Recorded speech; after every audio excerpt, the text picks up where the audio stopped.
Hello, hello, hello, and welcome to a special edition of Rome 2 Total War Multiplayer. This is round 2 of the ComradeDragoHiDef's 2 versus 2 Rome 2 Total War Tournament. So, anyway, what we've got is once again me and Patrick O'Brien versus Imperator something, and EpicBigBird. So we have the same builds as we did in our round 1. To remind you, for me that is 4 armored horse archers, 2 Saka cataphracts, 2 Saka armored lancers, and 6 steppe noble lancers. And Patrick has 3 levy pikemen, 2 thurio spears, 6 ponic swordsmen, 3 Eastern archers, and 6 noble blood cavalry. So our opponent's army, the EpicBigBird, I believe, is in command of the Scythians. He's got 6 of these Amazonian riders. I believe 6 of the steppe armored lancers as well, so that matches my 6. And I think he's also got 6 of the Scythian royal horse. So he actually outmatches me by 2 units, which will, become a factor in the cavalry battle on the flanks. So then Imperator's Iceni army has, I think, 6 painted ones. Maybe it's only 5. Yeah, it looks like 5 painted ones. 6 chosen swords bands. And 3 heroic riders. And they are also supported by 4 of these spear bands. So these guys, there's a bit of a rule change from round 1 to round 2 in terms of the number of cavalry standard armies we're allowed to take. So these guys kind of had missed that update and ended up having to change their list at the last second. EpicBigBird changed to Royal Scythia from, I believe he was using Bactria, as he had been in the first round of the tournament. So a little bit of a disadvantage for these guys there, where they had to quick make up a list on the spot. Sorry about that, guys. I just pointed it out. In any case, so these Scythian Amazonian riders were actually knocking down my armored horse archers faster than I thought they would. I know the Amazonians have longer range than the armored horse archers by 25, but I figured if I could close the distance, that their armor would make the difference, and they would in fact be able to perhaps not win, 2 against 3, but at least, do enough damage to essentially negate these Amazonian riders. That ended up not being the case, as you can kind of see going on here. I lost a full unit routed over there, and I've got another unit half dead over here. So I've tried to combine all 3 against these 3 in an effort to beat them, but then of course Big Bird is just going to grab these 3 units and rejoin the skirmish fight. Really, what I should have done is just taken all of this and just pulled it all out, and just pulled back from this fight. Because he's got no reason to engage me while he still has a skirmishing advantage. It's just that simple. I mean, and me attempting to press the advantage is not going to do me any good. So it was a not insignificant mistake on my part. Fortunately for me, it's not going to really affect my core strength, which is these, Lancer core that I've got. That's pretty strong overall Lancer core. It is going to do a serious number on my Lancer cavalry. Or, not my Lancer cavalry. That's what I just said didn't get beaten up. On my missile cavalry. As you see, pretty much this unit's now also going to be destroyed. And now I'm down to 2 units, one of which is significantly depleted. So I'm going to try to preserve them to do some good work in late game. So we've got a bit of a matchup problem at this point, where I was hoping to win the skirmish/cavalry battle, and I'm clearly losing the skirmish battle at this point. I don't dare try to engage the steppe noble lancers with his cavalry, because he can just run back away from me and just keep hitting me with archers. So what we've got to try to do is begin this infantry engagement the problem is there's a lot more Iceni sword units than Pontic sword units. And there's only, you know, these pikes and archers are going to attempt to complement that fight, of course. And the Thurio spears are going to try to help in the cavalry battle, of course. But we can no longer continue to skirmish like this, as it's just costing me units. Patrick's pretty much intact, but that skirmish battle has cost me pretty badly. So I've basically lost 2.5 units of horse archers. And oh, of course, these Amazonia riders are going to come out, and they're going to try to get out here and use heavy shot, and that, at least what I would do, what I assume he's trying to do, is get out here with heavy shot and hit my elite units, my Saka Cataphracts and my Saka Armored Lancers. So I'm going to try to run some of them off with the Armored Lancers and try to get a 2-on-2 going here, where I still think my Armored Horse Archers will win an extended engagement due to their better defenses. However, as soon as they pull back, I have no choice. I've got to disengage. The continued chasing is not going to get me any good. It's just going to get my Noble Armored Lancers, or my Steppe Noble Lancers rather, shot up. So I have to pull them back out. So, and these guys, they know what they're doing. I mean, they absolutely know what they're doing. So, Iceni is pulling back. He sees we're trying to engage. You know, he wants to extend the fight that's going on here, that his ally is winning. He has no need to engage just yet. And he has no skirmishers to counteract the Pontic skirmishers. So, we're... Me and Patrick are in a bit of a situation here where we have to create an engagement wherein these horse skirmishers are not going to be as effective. So we're going to try to create that engagement by basically trying to blitz this one flank. So we've got 9 cavalry units over here against their 5. Now they're going to, Iceni is going to try to reinforce with these spear bands. You see him bringing all of his spear bands over this direction. So 5 spear bands running over here. And these Scythian Royal Horse, they're pretty dangerous units. We're not necessarily guaranteed to win this fight. But what this does do for us, even though this is kind of a sketchy engagement, especially with all these spears coming in to attack my 2 horse here and Patrick's Noble Blood Cav, we are forcing an engagement here because now the Iceni player is committed to this fight. He can't really afford to disengage, because if he does disengage, our swords and our cavalry rear attack stuff are going to completely destroy his entire spear corps. So he's now committed, which means his ally is now committed to help him out. So that's exactly what we want, even though that fight is going to really be expensive for us. So now, while that's going on, I'm able to get a pretty decent Lancer charge on the Scythian Royal Horse. Now, this is a pretty tough unit, but I get a decent charge off and I'm able to take out, you know, maybe 10, maybe a dozen from each unit. And those are my Saka Noble Armored Lancers that charged in there. And I'm going to reinforce them with the Steppe Noble Lancers and try to hold all this in place, do as much damage as I can. And we're going to try to win this infantry fight. So meanwhile, on this far flank, all Patrick's Cavs engaged. We got a whole bunch of all the veteran riders for the Iceni are engaged. The Scythian Royal Horse, a whole bunch of cavalry engaged over here. Some of these spears, you can tell there's a lot of micro going on because these spears aren't really responding. He had a lot of other things he was trying to do. Finally there he gets in. So we've got a lot of, you know, so I'm trying to get my Lancer charges on swordsmen, try to break as many of these guys as I can. So there's some serious cycle charging going on. Patrick's Thurio spears are moving up to this flank, and at this point he had been intending to bring them into the rear of these guys, but what I'm telling him now is, okay, go ahead, bring them over here into this cavalry fight where they can really be effective, and I'm going to get a nice rear charge here. These are my Saka Cataphracts. They're really going to hurt this infantry block. And look at how much damage this unit, this is their first engagement, and look at how fast their kills have gone up. They've already got 100 kills just in a single charge. So they kind of got charge spread across like 3 or 4 units there. So Patrick's swords are engaged all over the place here. He's got his pikes. He's struggling to get his pikes into play, but he's kind of got this block here trapped. These Pontic swordsmen aren't doing great, but the pikes are holding their ground like champions. So I'm going to try to help them out with another Saka Lancer charge, or Saka Cataphract charge.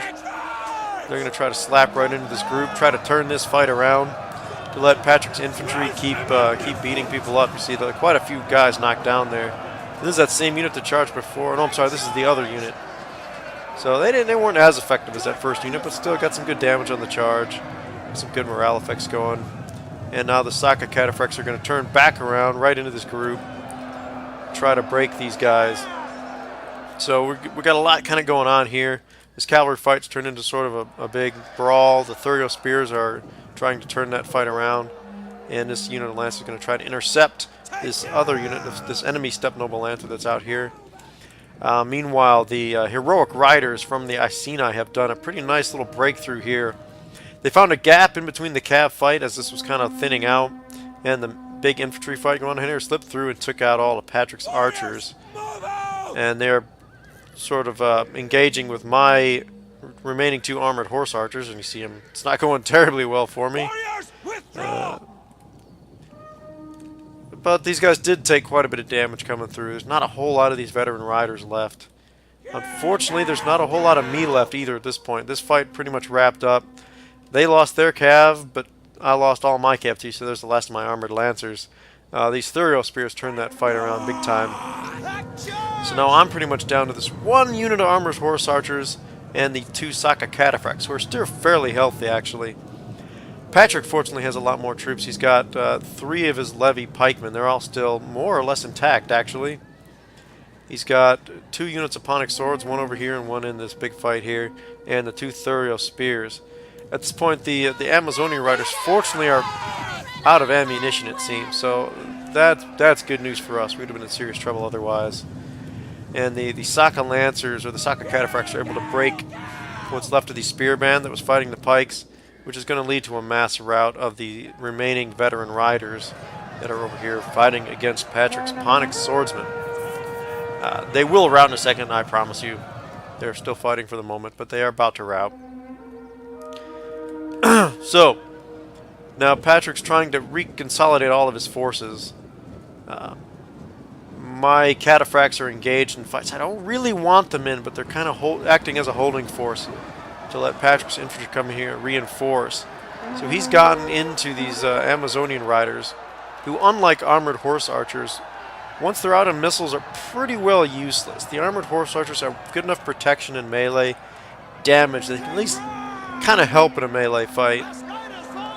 But they're really not going to be able to stand up to swords and these Cataphracts and the pikes that are nearby. I have to get my pikes out, though, because they're losing to this Scythian Royal Horse. And you see they very nearly routed on the way out.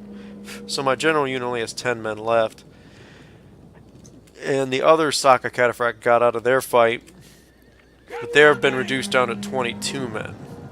And this armored horse archer is out of ammo and only has a handful of men left itself. So the good news that we have is there's only 3 enemy units left, these 2 Scythian Royal Horse and the Steppe Noble Lancers. The bad news is that the 2 Scythian Royal Horse are actually pretty good units. So what we have to do is, I don't have enough cavalry, obviously, to really fight their 3 cavalry units. He just has more men left. It's pretty simple. If they were full strength units, I would maybe feel good taking them on, but that's not where we're at right now. So Patrick's got to reform his infantry. I'm going to act as a flank protection, so I'm going to kind of settle in behind him here. And any of these cavalry try to come around, I'll try to pin him in place, and then his infantry can help me destroy them. And this poor Ponic swordsman out here is going to make a gallant effort to hold out, but there was really no point in us attempting to come out here and save it. There was really nothing we could do to protect it. It did its job big time. You see it had a lot of kills, 262. Quite good for a Ponic Swords unit, which is a fairly mid-level infantry unit. Pretty decent for its point cost, but not very expensive. So in any case, it had done its job, and then we couldn't save it, so we kind of had to leave it out there. No sense in losing what's left of our cavalry, which is basically my 3 units remaining. No sense losing that, trying to engage him when there's no way we could bring the infantry to bear in time to finish him off. So this is going to turn into a bit of a standoff for a while, as neither of us quite knows what to do. And we kind of both wished each other good game at this point. And, you know, whoever wins, good game. And because really, yeah, I mean, it's looking pretty decent for us at this point, but really we can't force him come fight us. So it's kind of up to it's up to EpicBigBird here to dictate the engagement. So we're just going to try to keep our force together and move up on him. And when he engages, we're just going to try to swamp him and destroy him. I mean, pretty straightforward.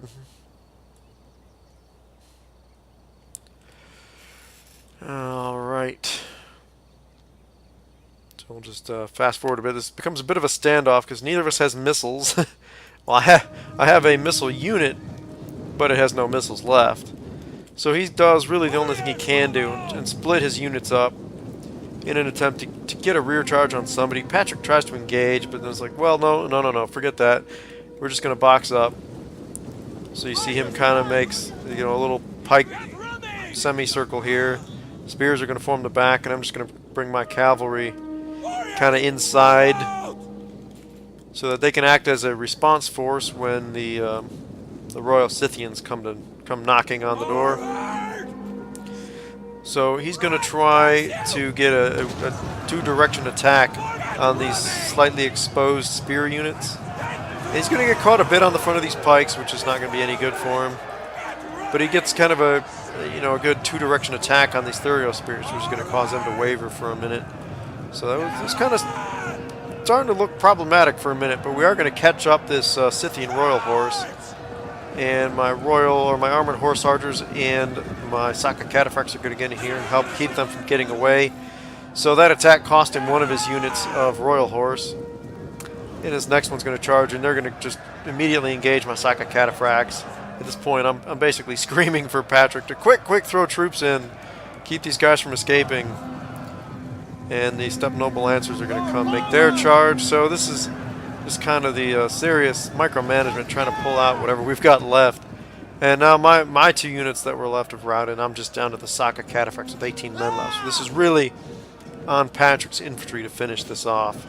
And you see they're doing pretty good. One unit's wavering, but they're getting these Scythian Lancers and Royal Horse to waver as well. So now the Lancers are gone. It's just down to this Royal Horse, and really now there's not much they can do. So it's time for a mass attack, and he's going to make one last sort of glory charge here, not into the pikes, to try to do what he can. And that is basically going to be it, as there's really not much he can do against this much infantry that's still left. Whew! So, excuse me. A lot of talking back and forth. That battle was actually longer than I expected a tournament battle to go. And that's because at about 5 minutes left, we had the battered remnants of our force somehow ended up, a quarter of a mile apart, kind of staring at each other going, now what the hell do we do? So the Iceni, the heroic riders, did quite well, but everything else kind of struggled. I mean, the spears did some decent damage against our cavalry, which was really a problem for us on our right flank, where all of Patrick's cavalry was and where those 3 of my armored lancers were. But their melee infantry did not do all that well, because they got kind of involved in these bogged down fights, and I didn't get a lot of rear charges, but the rear charges that did come were from the Saka cataphracts. And as you see, the combination of those 2 units got the better part of 600 kills, mostly on the Iceni melee units. So that really helped to rout them out. And Patrick, despite the rear charges I was doing, Patrick still did more damage than I did, and his Ponic Swordsman did quite a lot of damage, really more than I expect out of Ponic Swordsman. Even the Pikes got a few decent kills in there. Really the only major letdown was the Eastern Archers. Cavalry did okay, considering they were kind of engaged in that. We had that hasty engagement on the right, but we needed to force a fight. We could not let the skirmishing go on. So that was kind of part of the sacrifice we made in order to give ourselves a chance to win the battle. And EpicBigBird didn't really have any standout. This one Steppe Noble Lancer, I guess, was a standout. And this Scythian Royal Horse. These Scythian Royal Horse are quite good. Pretty good melee cavalry. Perhaps not quite the what do you call it? What's the damn Macedonian cavalry unit? The Aspis Companions, but they're still quite good melee cavalry. And The Nomad factions don't have a lot of great melee cavalry, but Royal Scythia does have some decent ones. And he had 6 of these guys. Quite a powerful force. And the Steppe Armored Lancers and the Steppe Noble Lancers not quite as strong. But these Royal Horse is the reason that he was able to win most of those extended engagements against my Lancers. Because I should have been doing more cycle charges, but I wasn't really able to disengage and get those done while I was busy trying to help knock out the Iceni infantry. So in any case, thanks again to Sir Patrick O'Brien for another great 2v2 and a great game, an excellent game to our opponents, Imperator, Roman, whatever the rest of it is, and EpicBigBird. So thank you guys for watching. If you enjoyed this video, click the like button below, comment, subscribe, and have a good day.